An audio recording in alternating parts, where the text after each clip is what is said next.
নমস্কাৰ অসমীয়াৰ বাপতি সাহোন চেনেহৰ ৰঙালী বিহুটি পদূলি মুখত সদৌতিলৈকে বহাগ বিহুৰ শুভেচ্ছা জনাই শ্ৰদ্ধাৰ কবি শ্ৰীযুত মনোজ কুমাৰ শৰ্মাদেৱে ৰচনা কৰা এটি বিহু বতৰৰ কবিতা আজি আবৃত্তি কৰিবলৈ লৈছো।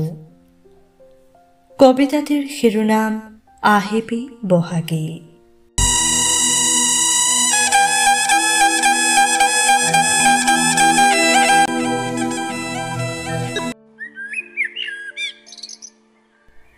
ও চেনেহৰ বহাগী তই আকৌ আহিলি, আইৰ চাদৰৰ কালিমাখিনি ধুই নিকা কৰিলি।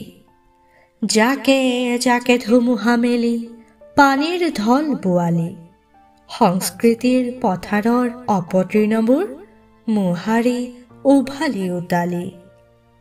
যদিও বা কেয়া বনে পোখা মেলি বাৰে বাৰে পথাৰখন চানিব খোজে, তোৰে ঐ বহাগে নাচি নাচি নাচি মচি থোৱা চোতাল হেন কৰে। বেয়া পিনে ভালৰ সোৱাদ হেনো নাই, জ্ঞানী তথা জ্যেষ্ঠজনে কয়।